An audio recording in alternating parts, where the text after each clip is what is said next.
In today's show, we look ahead to Tuesday's action in the NBA. Michael Bolton. Thanks, Josh. It's Michael Bolton here, and it's time for another episode of the Locked On Fantasy Basketball Podcast. Let's get to it. Let's get to it, indeed.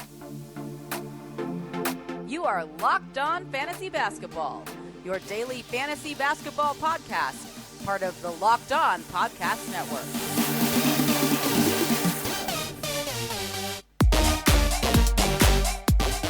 Hello and welcome to the Locked On Fantasy Basketball Podcast, brought to you by Basketball Monster. My name is Josh Lloyd, and I am the lead fantasy analyst at basketballmonster.com and at Yahoo Sports Australia. And you can find me on Twitter, as always, at redrock_bball, and on Instagram at Locked On Fantasy Basketball. Thank you for making Locked On Fantasy Basketball your first listen every day.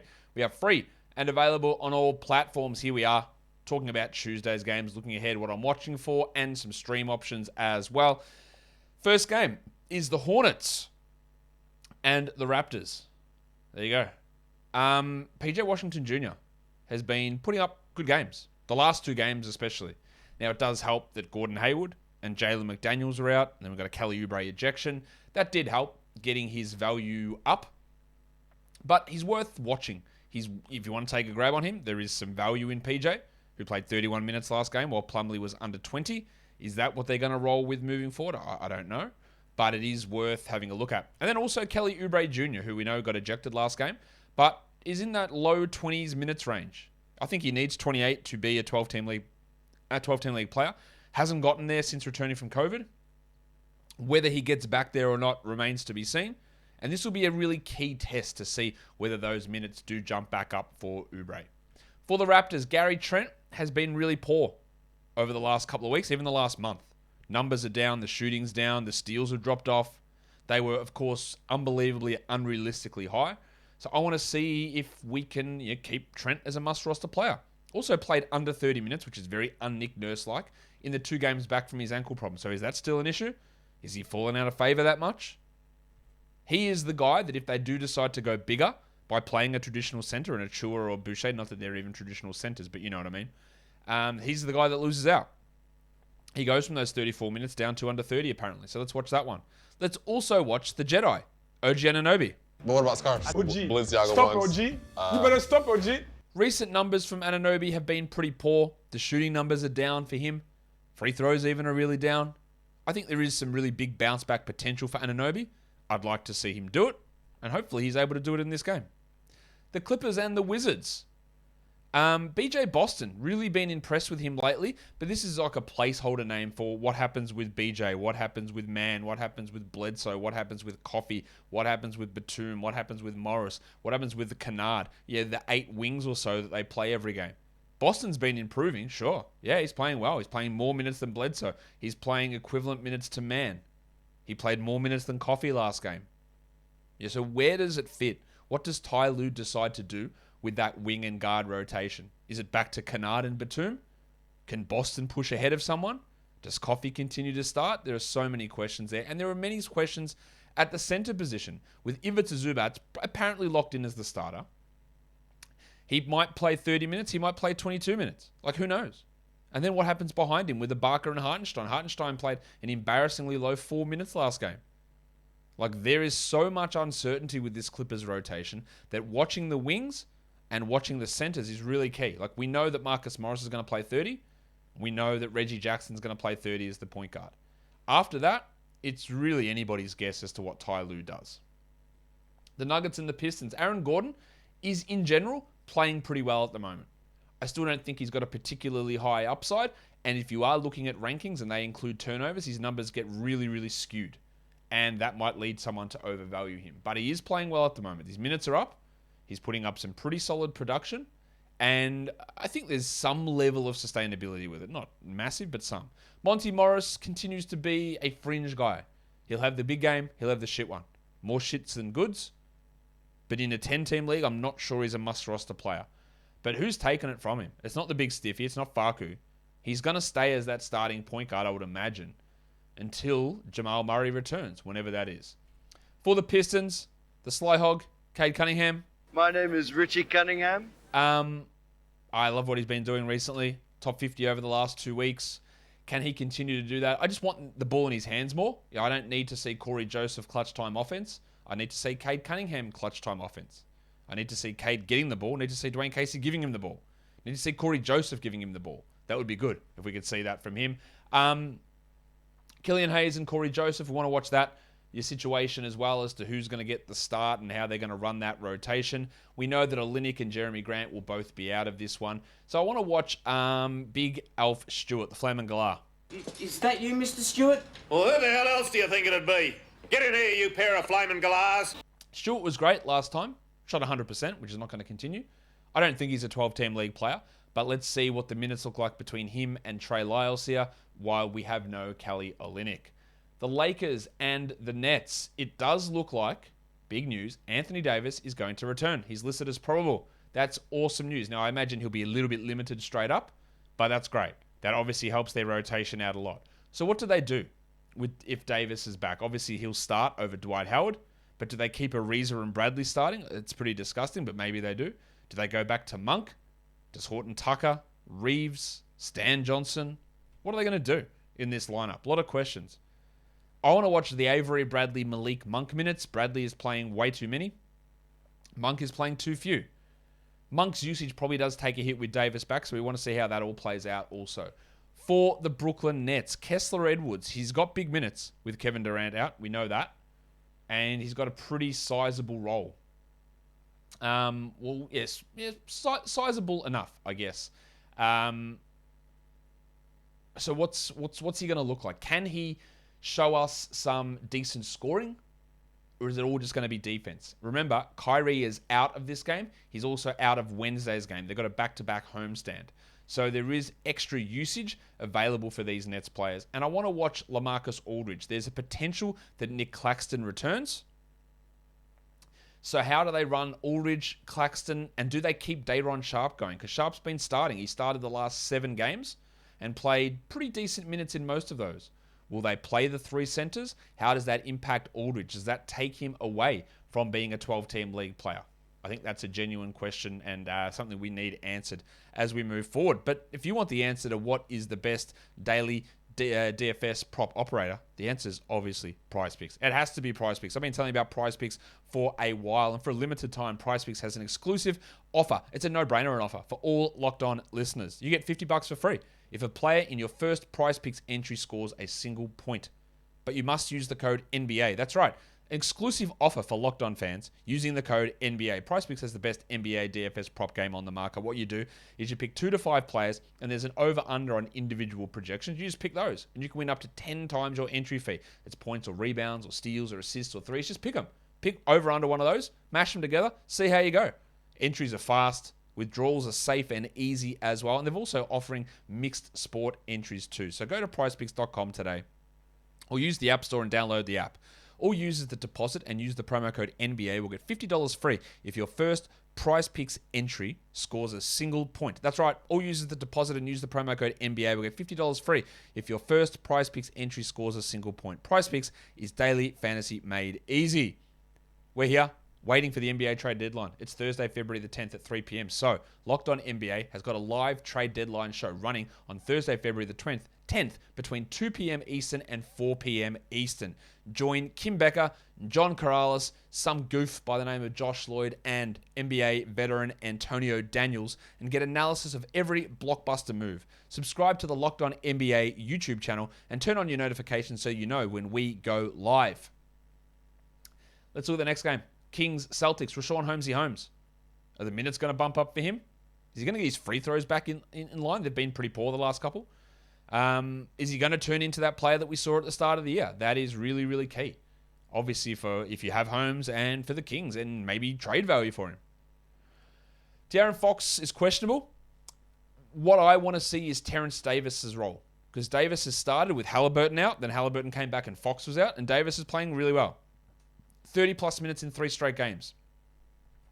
But there's a chance if Fox and Halliburton play that Davis plays 15 minutes or 17 minutes. Can they carve out a decent role? Will that mean reducing Marvin Bagley or Buddy Hield's playing time to get him that role? How are they going to use Davis? Hold him. If Fox is out, obviously the value is fine, but hold him, and then we might make a decision after this game. For the Celtics, Dennis Schroeder back up to Marcus Smart. There is no 12-team value in him unless you're waiting for an injury. And I think in general, that's a bad plan. So I think he's droppable, but let's see if they go back to switching him and playing him with Smart at all. And then also Al Horford, who has been struggling for a while now. He is starting. He's top 30 minutes in 3 of his last 5 games. So the minutes haven't been too bad, but the production's way off. The shots aren't there. All the numbers from the start of the year have fallen way off. He's not 12-team drop yet. He's not far away, though. Spurs and the Rockets. I want to watch Derek White. Maximum Derek. His shooting numbers are off at the moment. They haven't been great all season, but they're well down for now. He's also generating no steals, and his minutes are a little bit down. Let's see that all push back up. That would be awesome. I also want to watch Devin Vassell, who continues to impress me despite playing limited minutes, but it's very hard for me to look at Devin Vassell as a must-roster player playing 20 minutes a night. He should be getting 28 a night, and then I would say, yeah, no worries, 12-team leagues, you've got to add him.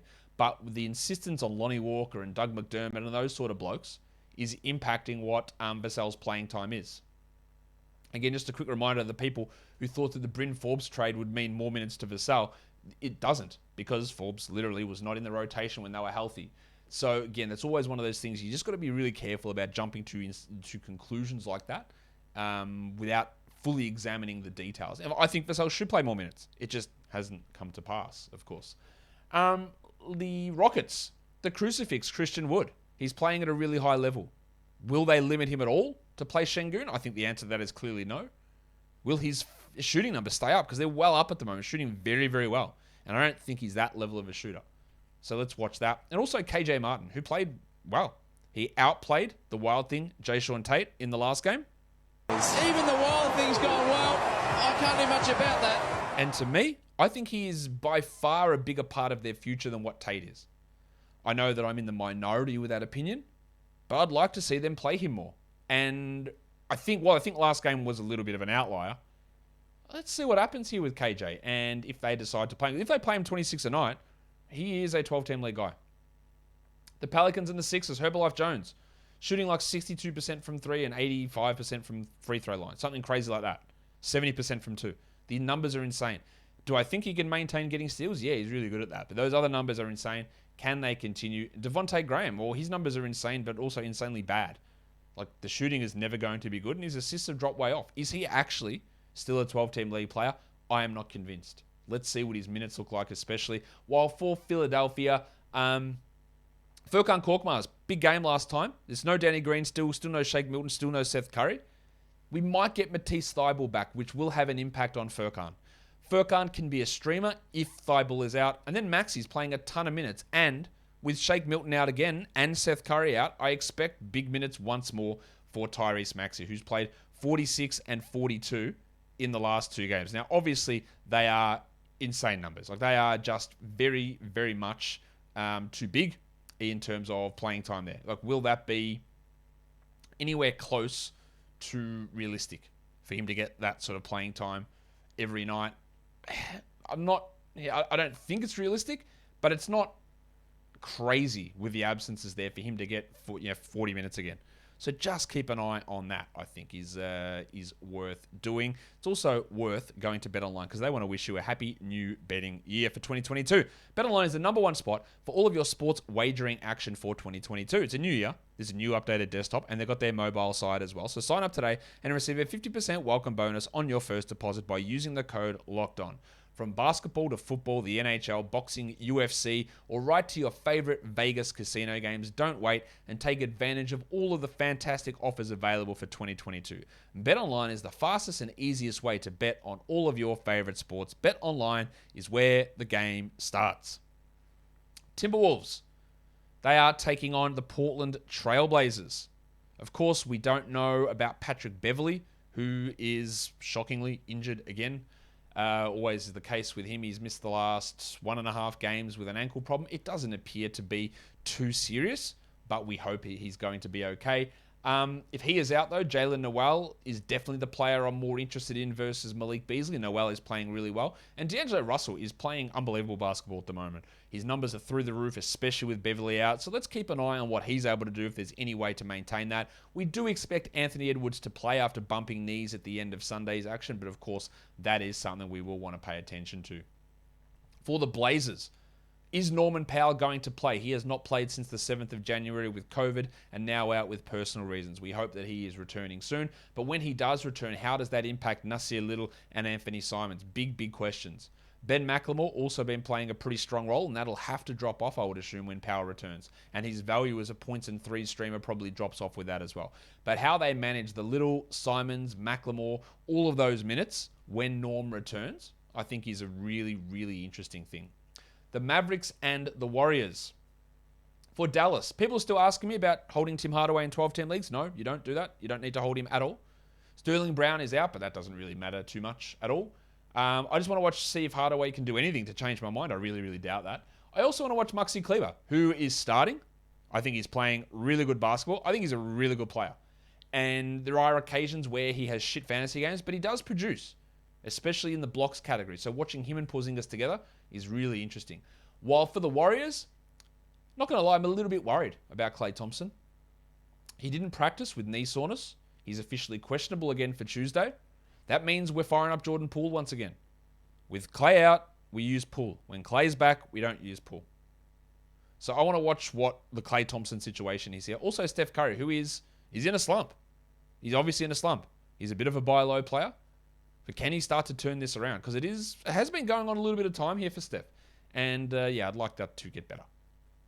Back-to-back streaming options. It's hard because these are high-volume days, but maybe you've got a spot. So we're looking at, for the Tuesday-Wednesday combo, Kessler Edwards, Cody Martin, Maxi Kleber, Cam Thomas. Remember, no Kyrie Irving, so Cam Thomas's minutes bump. Luke Kennard, Nasir Little, the Shark, Bruce Brown, and Dougie McDirt. Those guys can all be options to get the 2-for-1. In terms of just Tuesday's action, you've got Edwards, Korkmaz, Cody Martin, Corey Joseph, Trey Lyles, Killian Hayes, trio of Pistons. Maxi Kleber, Gary Payton, the Mitten, the Doctor, Cam Thomas, without Kyrie, and Dougie McDirt. Deeper leagues, consider all those names, but also add these ones to your list. Noel, Bruce Brown, Grant Williams, Jordan Yang, Dayron Sharp, maybe. Denny Avdia, Garrison Matthews, Avery Bradley. I've got a feeling, something is a little bit off there. Avery Bradley, Lonnie Walker, and Josh Christopher. Did I even mention the Wizards? I can't even remember talking about them. I think I might have skipped them over, which I do apologize for if I did skip them over. But what I do want to watch with the Wizards, I'm going to make an executive decision here to go back and find that game and talk about them, because I did forget to talk about them. So I really apologize about that. Back to the Wizards. I want to watch what the center rotation is. As always, Tom Bryant, the tank. What is his playing time going to look like compared to Gafford and Harrell? Harrell played 7 minutes last game, so how is that going to work out? And then Kyle Kuzma, whose minutes were well down. It's getting squeezed in that front court. Avdia's getting minutes. Hachimura's seeing his playing time increase. So what does Kuzma look like? Still a must-roster player, but that may not last. Apologies for screwing that up. Lastly, let's go to points leagues and go to streamers there. Diallo, Korkmaz, Kessler Edwards, Trey Lyles, Eric Gordon, Devin Vassell, Patty Mills, Alperen Şengün, Otto Porter, and Marvin Bagley. Guys, that will do it for me today. Don't forget to follow this podcast on Apple Podcasts, Google Podcasts, Stitcher, Spotify, and on the Odyssey app. If you are here on YouTube, give it a thumbs up and leave your comments down below, guys. We are done here. Thank you so much for listening, everyone. See ya.